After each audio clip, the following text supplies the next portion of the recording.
have Pamela Copeland, a global talent acquisition specialist, a former Navy recruiter, a veteran of 22 years, and a selected reservist. She's here to tell us all about how to find the career, the job you love, and more.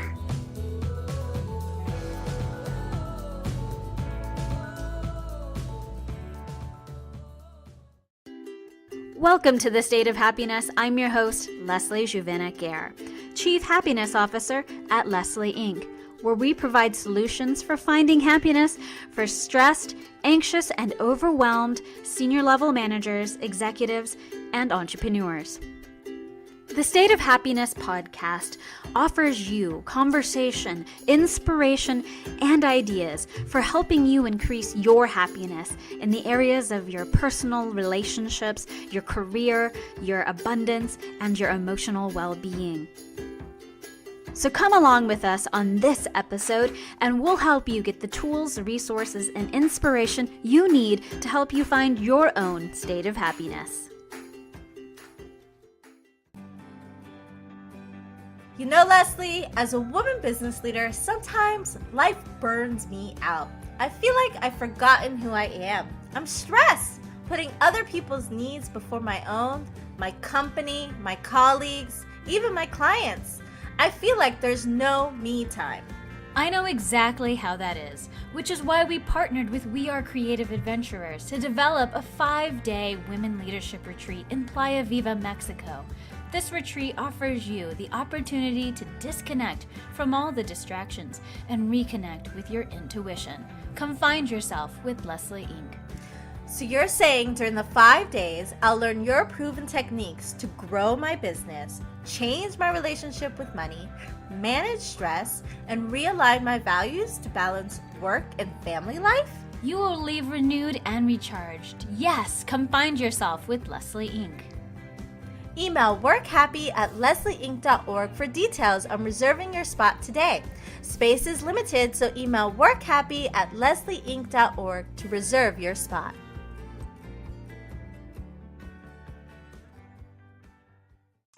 Thanks for joining us, happy campers. Today on this episode of The State of Happiness, we have my friend and global talent acquisition specialist, Pamela Copeland. She's here to tell you how to find a job you love without losing yourself. So thanks for joining us, Pam. Thank you for having me, Leslie. I'm so glad that we were able to connect today because this month, for Employee Wellness Month, we are going to be offering our happy campers insights on how to be happy on the job because so many of us lose ourselves along the way. We get stressed, anxious, overwhelmed, and then we can't figure out who we are. And we really want to guide people back on their path of professional happiness. And I know you're just the right person to do that. And let's just start by talking about how we met and introducing you to our happy camper community. So I had a spiritual awakening and I didn't understand what was going on for a little while. And I was really trying to find answers to what was happening to me. Mm-hmm.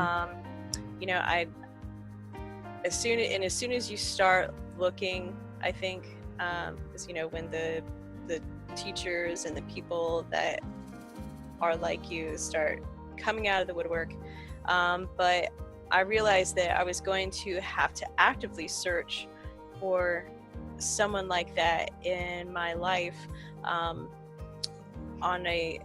who is a professional as well. So I got this vision of what I eventually wanted to do. I wanted to use this ability or these abilities, these feelings and things that were happening to me for good and to help people. And at the time when that first happens, I was flailing around like a newborn baby, not really knowing what to do with what was happening to me with these abilities. And so I fell back on whatever I could to find help. Basically. So you were having an intuitive awakening and you were having these experiences. Elaborate a little bit more. Like, what were the experiences that you were having? Because it sounds like my story where, I was a career coach, and then all of a sudden I'm hearing spirit and I'm seeing holograms of ghosts and, like, not ghosts, like disincarnate spirits, but like the spirits of loved ones who've crossed over and having dreams and getting like nudges. That's what I was having, and not knowing what to do with that and feeling a little confused about that. So what kind of experiences were you having similar to what I was going through? So what was happening to me was I would get these hunches.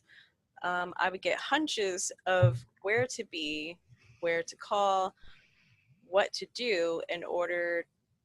And I really didn't know what they were for, but they were hunches that I was very, very compelled to follow. Mm-hmm. And so I would do them or go to that place or in it, and I would happen to show up in the right place at the right time to see the right thing that I needed to see at that moment. And it happened to be during a time when I was going through something very, very difficult. Yeah, you're going through a divorce. Right. I was going through a divorce and separation. And really, if you would have told me what was really happening to me, I would have told you you're totally crazy. What I thought was people were paying attention to what I was doing and, like following me or whatever. I don't know what. I thought I was going crazy. I thought someone was messing with me. I really Mm-hmm. did. But then, I started to read more about it, and actually I found a vibrational counselor who helped me out and explained what was going on, because she had abilities as well. So I didn't believe her at first, but I thought about it. I said, well, let's just say for 5 minutes that this is a real phenomenon. What would that mean? Right. That would mean a lot. That would mean I have to go back my entire life and look at every time I've felt this way and look at it in an entirely different way with new eyes. Right. So Yeah. you were having this intuitive awakening, basically, and realizing that your hunches were not just, quote, hunches, but they were actually you being led by your higher self, your spirit, whatever you want to call it, to act, and it was guiding you. And yes, you went through a phase where you felt a little paranoid because you're like, what is going on? What is this? Who's in charge of all of this? And let me ask you, did you ever believe in this stuff? The psychic, the intuition, the spirit stuff before this happened to you? No. Okay. I was very interested in it. It was very intriguing to me. And I never really quite knew why. Mm-hmm. It was just something that I was like, I kept, looking for things like that, or, I would look into things like that, but no, You had a curiosity, but you weren't like a card-carrying member of the esoteric society. No way, Jose. Yeah, because you're very, very military minded. You know what I mean? Like, Yes. You live in Virginia Beach, you live near Norfolk, you have a very military Cartesian like background professionally. You're a recruiter for the Navy. I mean, very professional, very straightforward. None of that namby-pamby, like woo-woo spiritual stuff. And all of a sudden you're having these experiences very similar to me, which is crazy cool that your experience led you to find me. Tell everyone how you found me. Okay, so I tapped into my recruiter brain, and I went on LinkedIn, and I used my LinkedIn recruiter at work, and in between some of my other searches that I was really supposed to be doing at work, I typed in intuitive career coach, because I kept thinking, I was like, is this a thing? I mean, do people do this? This is what I feel like I should maybe be doing, or something along those lines. And so, I typed it in, and a few people showed up. You were one of them. And I was like, okay, well, I'm just going to do what I would do as a recruiter, and I'm going to shoot him an in-mail. So I shot you an in-mail. I don't even know what I said, but it had something to do with, I had recently been to the Casey center or ARE, and did a past life regression, which was absolutely wow. And so I mentioned some things about that, Yeah. and you wrote back to me and you said, hey, can we set up a call and just talk about this? Because there are some Yeah. things that you said that are really, hitting home, or something along those lines. And we had a call one night and we talked for a long time and got to know each other. And I remember my first impression of you was, oh, thank God. Here's another professional person who is going through the same thing that I am. And I think at that point, though, you were more accepting of what was happening to you, and a little further along than I was. I Hmm. was kind of like, a baby. You're like toddler stage, maybe. Yeah. So yeah, it was really awesome. I was really impressed. I thought you're very professional and really down to earth, and someone that I could connect with, Mm. which was very important. I thought it was amazing that you had connected to me because you told the story of a past life you had. I won't go into it, but you told me a past life and you said, I was this person and this time, and I feel like I need to reach out to you. That's what you said. Yeah. And I wrote back and I said, I had a past life at that time in that place with that person. And I was like, the person that you were. And I was just like, whoa, this is amazing, that you and I could connect and have the same past life memory and not even know each other. And on top of that, be on opposite sides of the countries. Yes. Yep. So that was just like an experience for me where I was like, okay, we're supposed to be connected. I was a career coach full time at that stage. Mm-hmm. So I was exactly doing what you were doing, but then I was starting to dabble more into giving readings and helping people on their spiritual path and their energetic path in relation to their purpose. But I hadn't been full blown into what it is that I'm doing today, because this was a few years ago. Right. So that was an amazing connection. So I was like blown away that somebody at that time in my life could validate a very private psychic spiritual experience that I was having and could validate that for me. So I thought that was amazing. So in a way, we helped each other validate our career paths, and not to mention our spiritual growth, but really our career path, and what was going on in our life and development at that point, which is why it's so important for the professionals, the happy campers who are listening today, to realize that if you have a hunch, quote, if you have a little message or a dream or something that's really just pushing you to go for it, you should go for it. If you get a message from somebody and they're saying something that really resonates for you, don't run away from it. Don't ignore it. Go for it. So I feel like for us, it was very important that we both followed our hunches, because if we had not, we would not have gotten the validation and the push to continue going on in our careers. Absolutely. No, you're completely right. And ever since then, obviously I can't always reach out to everyone and talk about past lives and things like that, but Right. but one thing that I do tell people that ask me for help, to find a new career, maybe people that are lost, they're feeling lost, I tell them, where are you being pulled? Even if it doesn't make sense, where are you being pulled?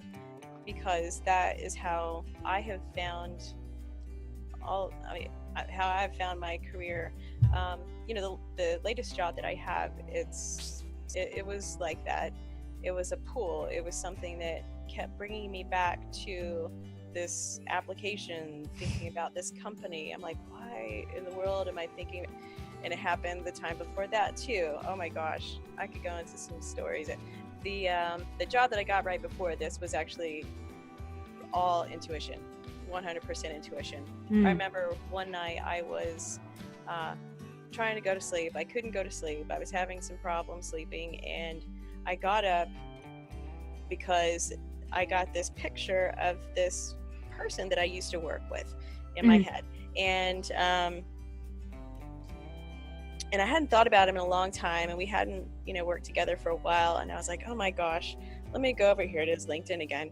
I went over to you gravitate to what you know. So I go to LinkedIn and I look this guy up, and he works at a company.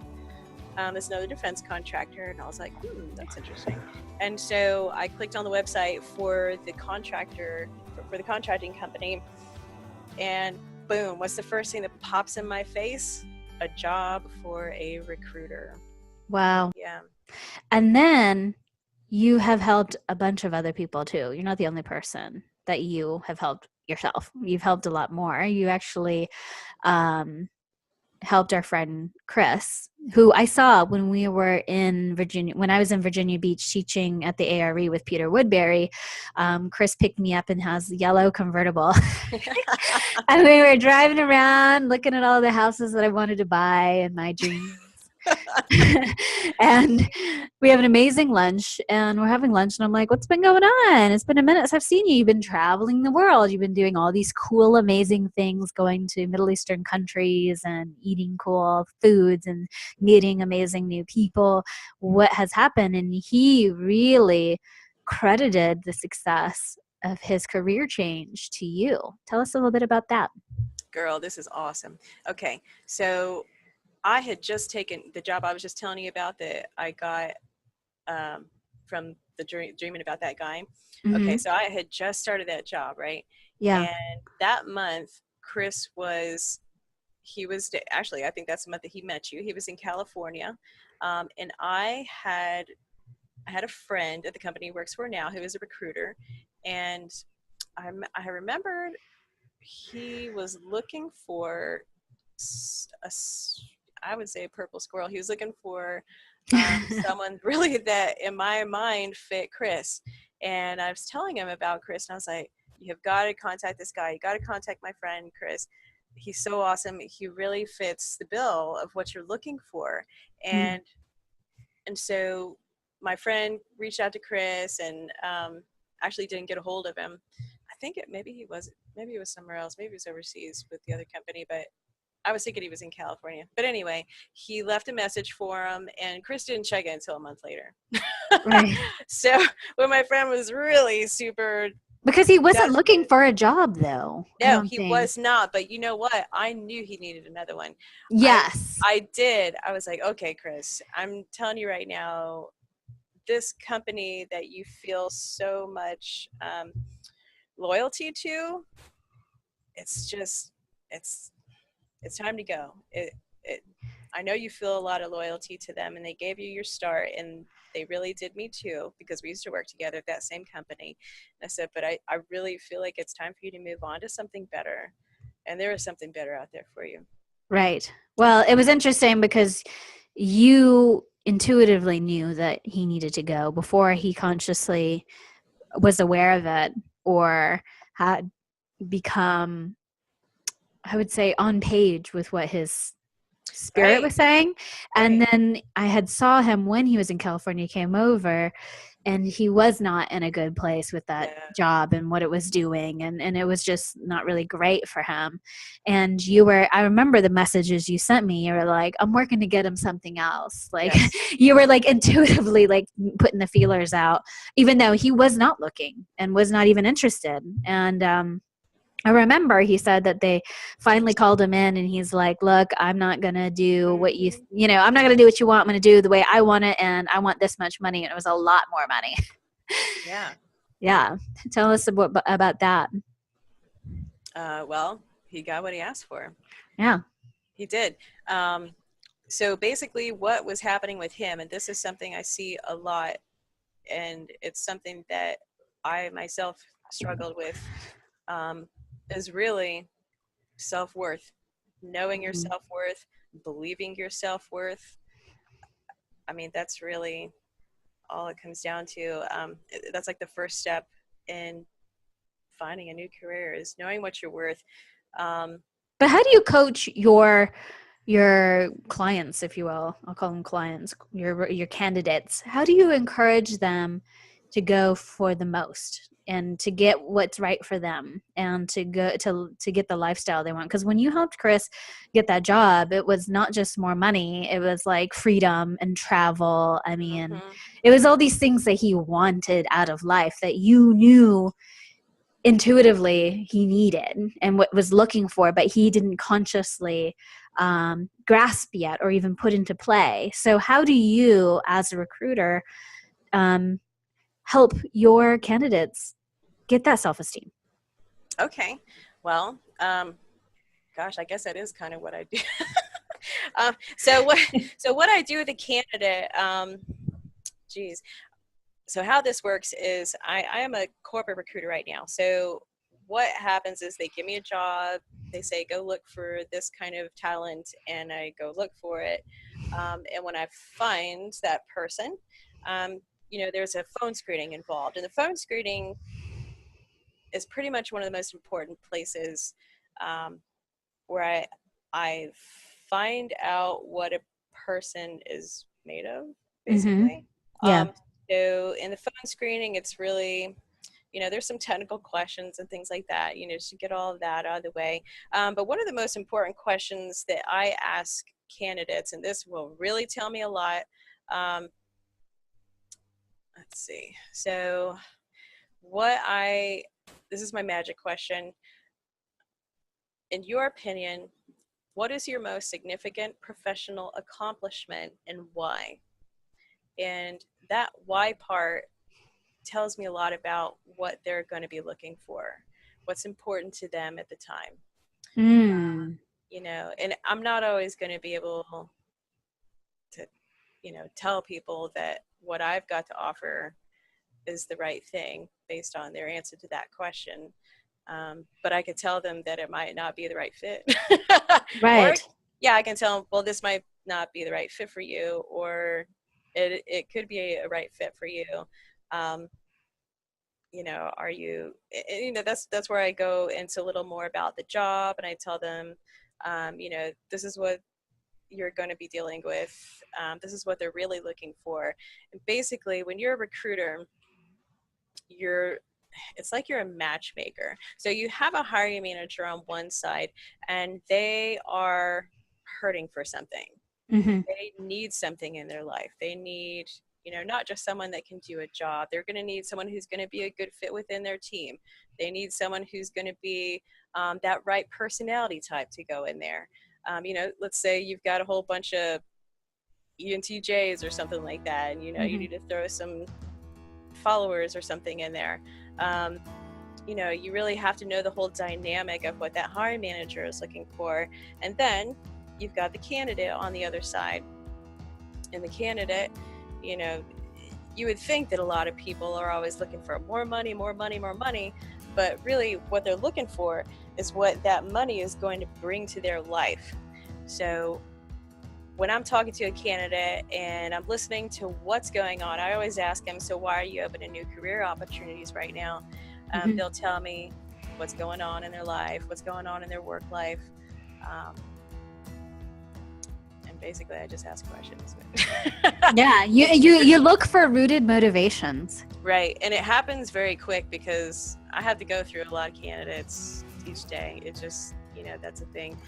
So I don't always get a whole lot of time with each person, but when I do connect with them, and I do connect with every single one of them, when I do connect with them, it's very quick, it's very deep, and I just let them know, this is the opportunity for you, or it's not.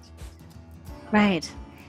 Those are some very powerful questions, though. I mean, thinking about that question for just a moment, like, what will you do with the money or the benefits or the things that you're looking for. You know, somebody might be really all about healthcare.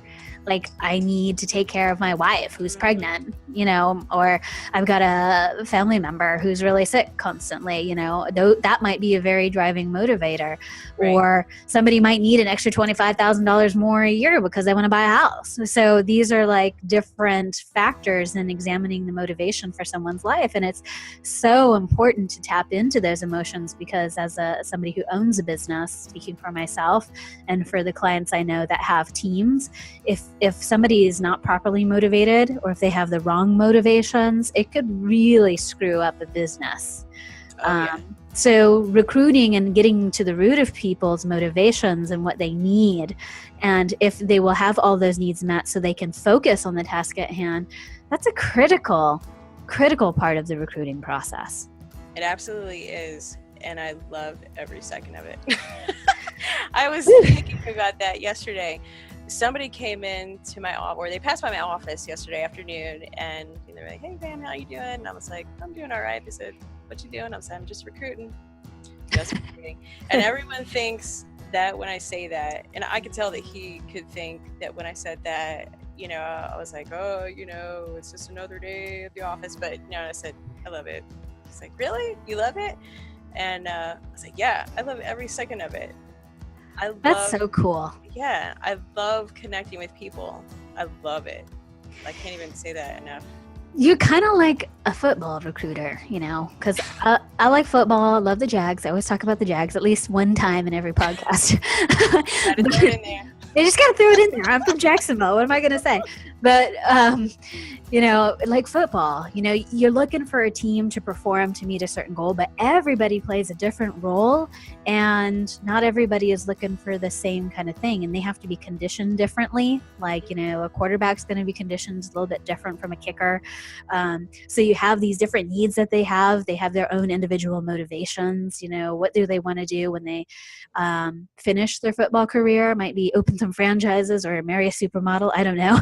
But you're examining all these things so that way you can get the team to perform. And I don't say this in a competitive way, but in a harmonious way. How do you get your team to work together in a harmonious way? So aligning all of those different needs and motivations is pretty tricky for a company. So this leads me to my next question for you.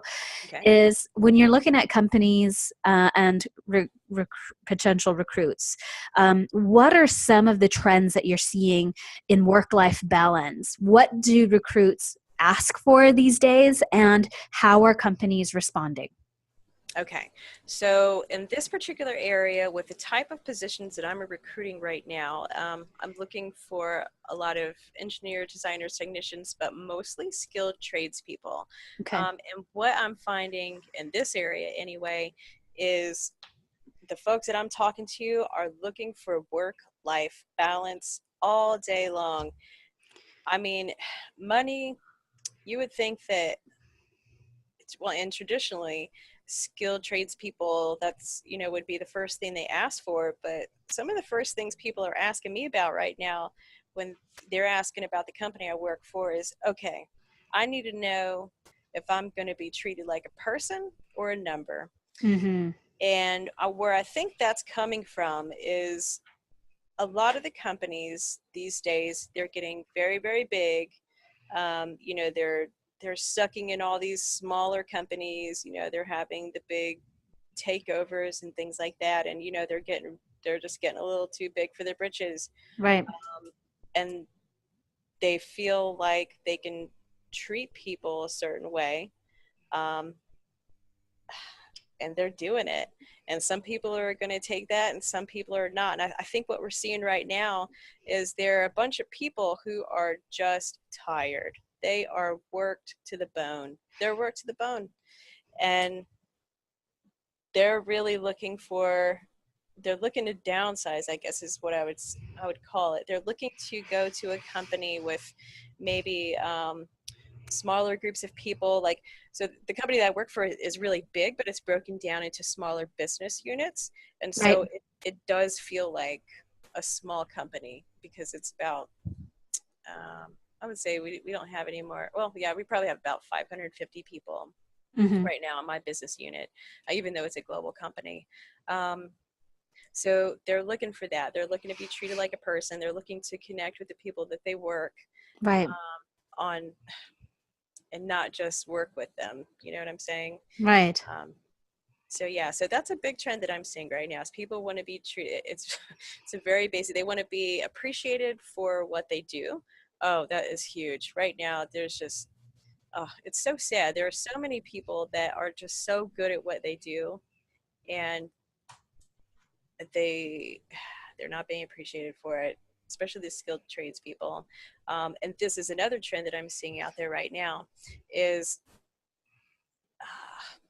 the pay and prestige Mm-hmm. of folks with a degree versus those without a degree that maybe went to a trade school and can work with their hands. That playing field is kind of evening out right now, because there is such a shortage in people that can do things with their hands. But there's a Right. lot of people with degrees out there right now. Right. There's a lot of people with degrees out there Hmm. and not many people using those degrees at Right, all.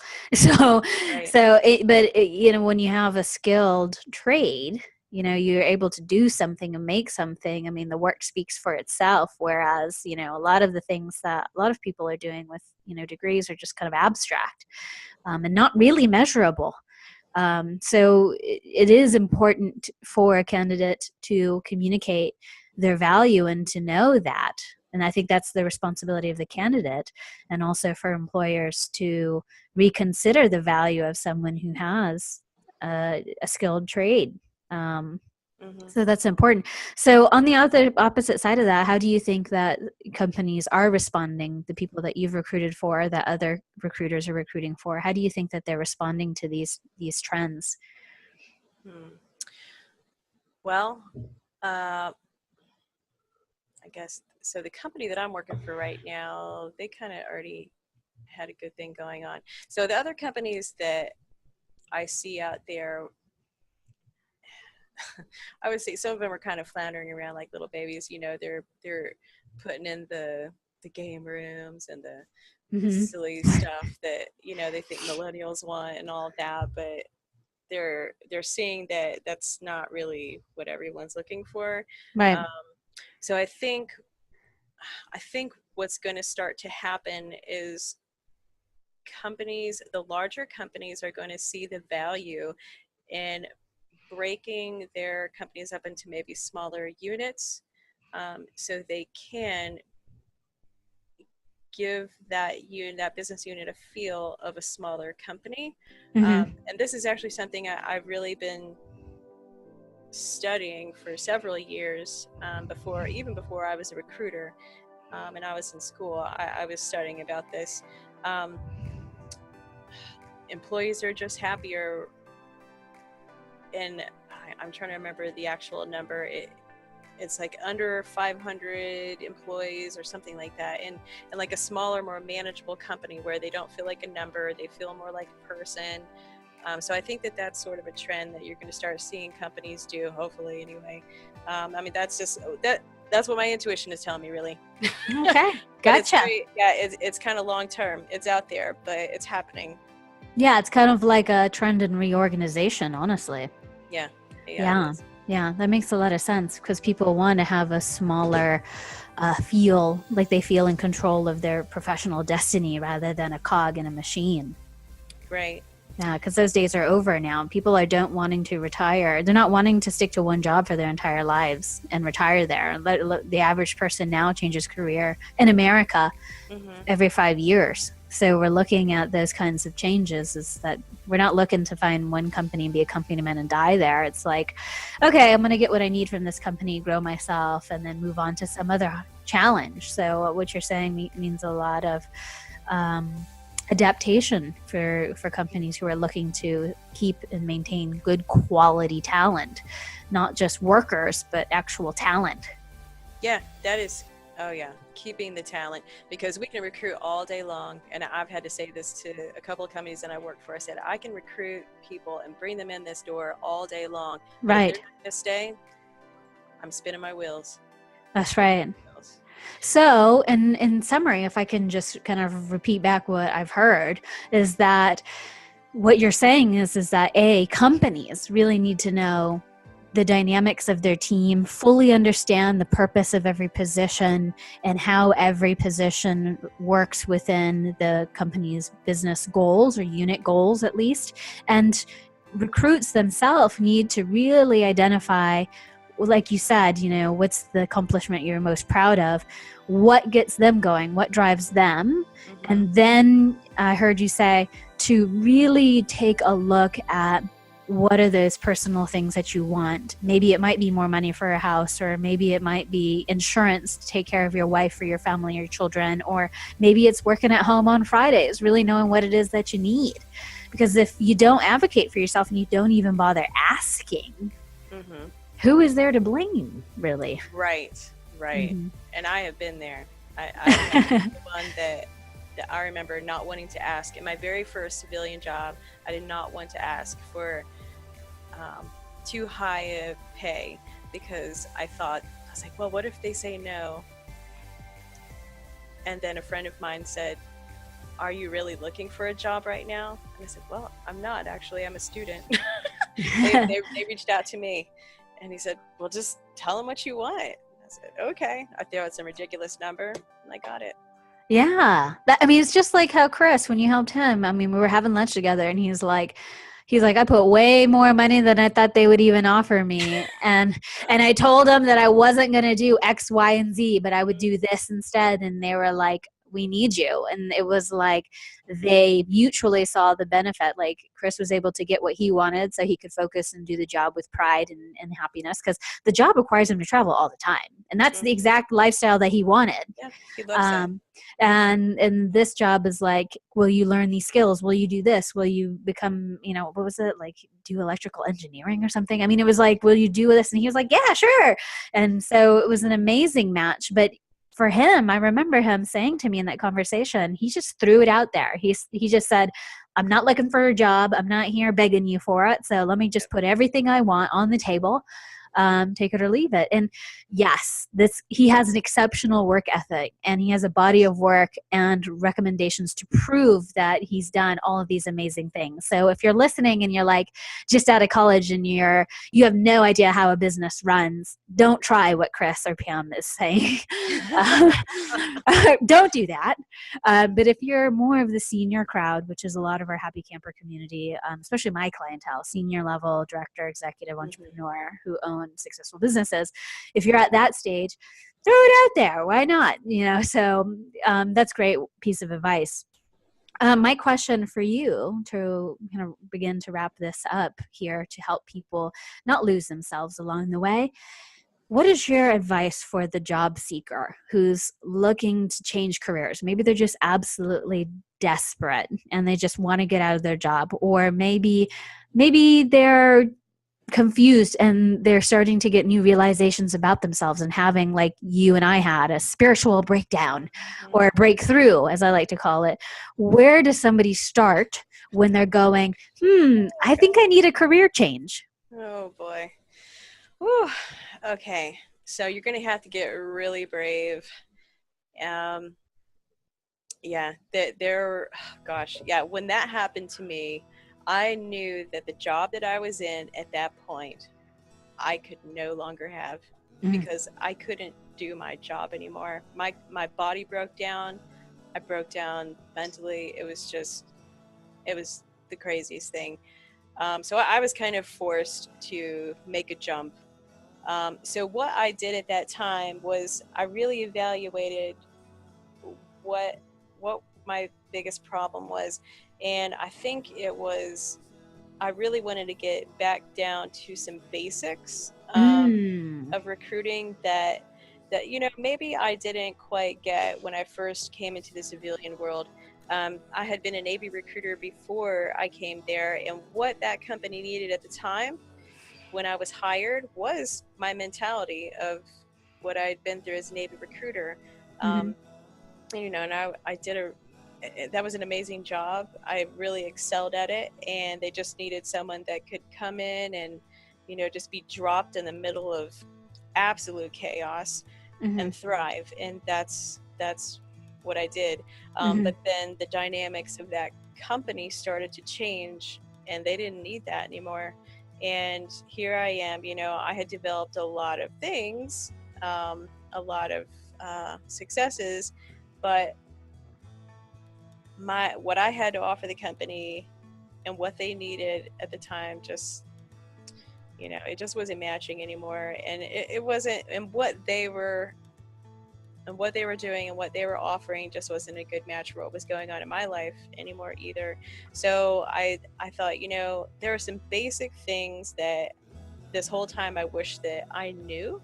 And I think that would be really helpful for me and finding what it is I want to do next.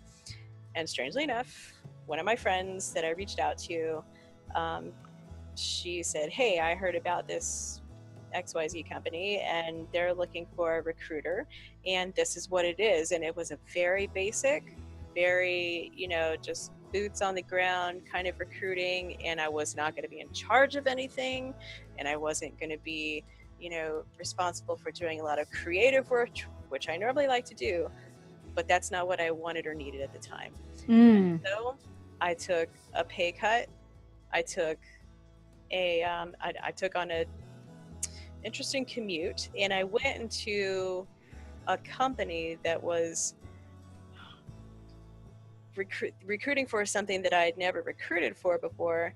And it was going to be just a completely dynamic. So you might have to do some things like, take a pay cut, or, just go to a company that's completely different, or a type of work that is completely different than what you're doing. And you got to be humble. You got to go in there. I mean, I went in there like, okay, just tell me what to do. I will learn my best and I will do my best work, and don't look at what I've done in the past and think that I know everything, because I know that I don't. This is a completely different animal than what I'm used to, and I would really like to learn from you guys. So, Wow. yeah. It sounds like, when I hear your story, it sounds like you had to be super honest with yourself about where you are and what you need and what doesn't work anymore.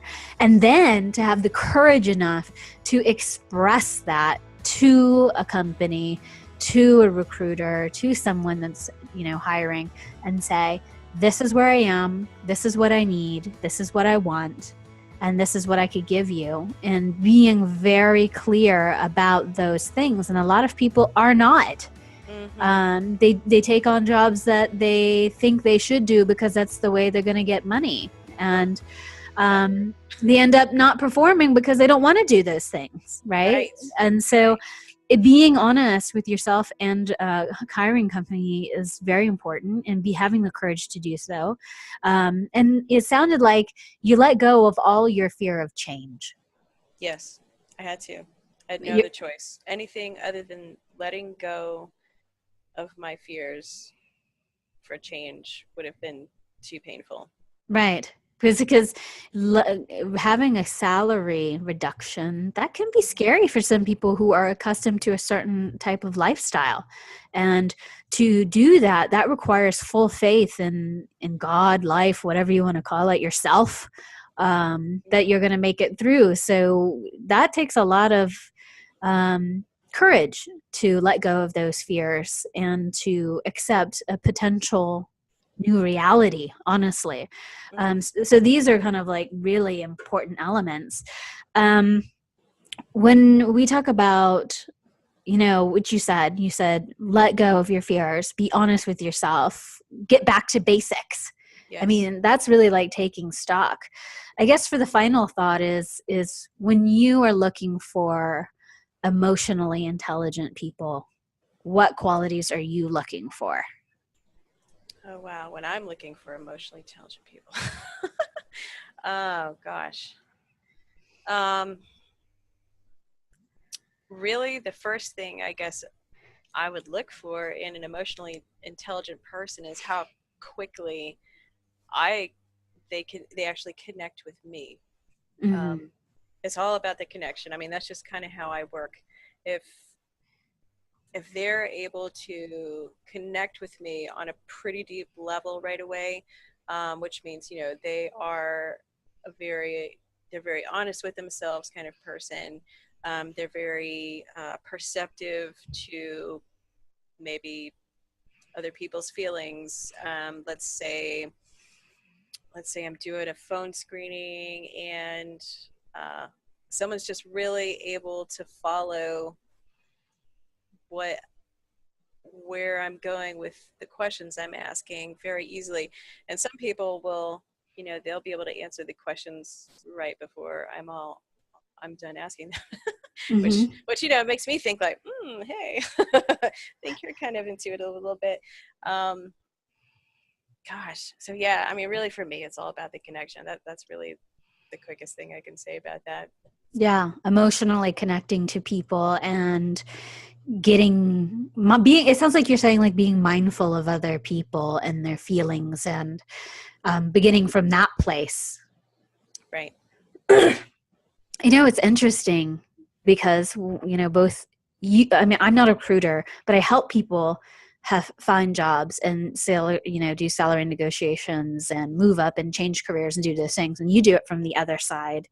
And it's so important to the listener who's listening today to know that the first place to start when looking for a new job isn't the resume and it isn't the salary negotiation. It's really taking that stock of who you are and what is important to you and your purpose, honestly, for the things that it is that you're going for. Like, what are you going to do with that money? What are you going to do with that vacation time? What are you going to do with all of this and having a purpose for all of that? So it's really interesting to see it from your point of view, how people can get new jobs.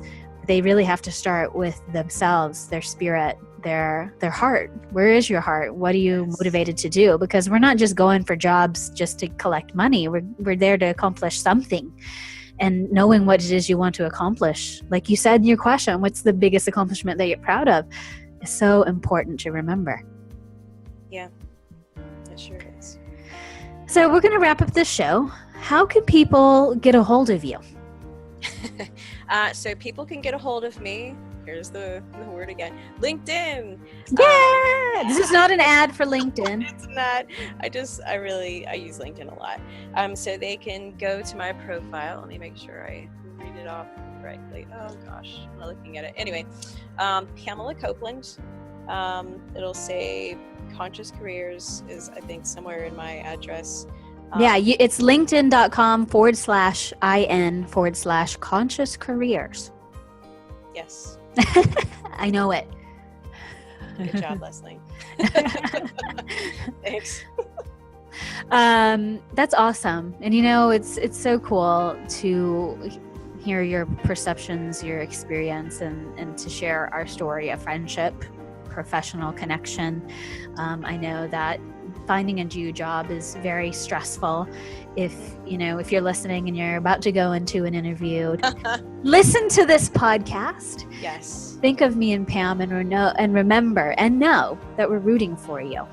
We are. We're rooting for you. Go get that job you love. Yay! Be you, do you. Thanks for joining us, Pam. I appreciate you so much. Thanks for having me, Leslie.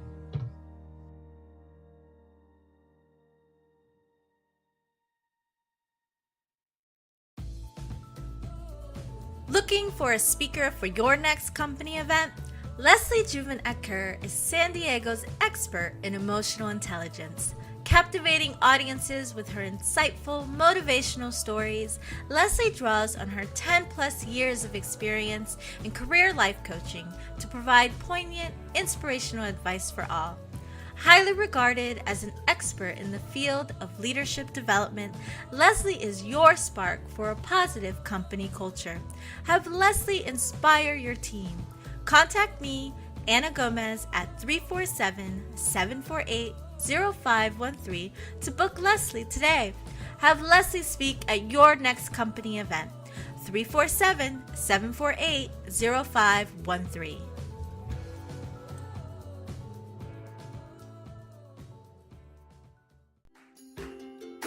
A many thanks to you, happy campers, for joining us today on this episode of The State of Happiness. If you'd like to continue the conversation, you can join me at Twitter at Leslie Juvin, as well as follow at Leslie Inc. on Instagram, and talk with us at Facebook at Official Leslie Inc. If you enjoyed this podcast, be sure to leave us a rating and subscribe and share with a friend. As always, thanks for joining us, and remember, a smile goes a long way.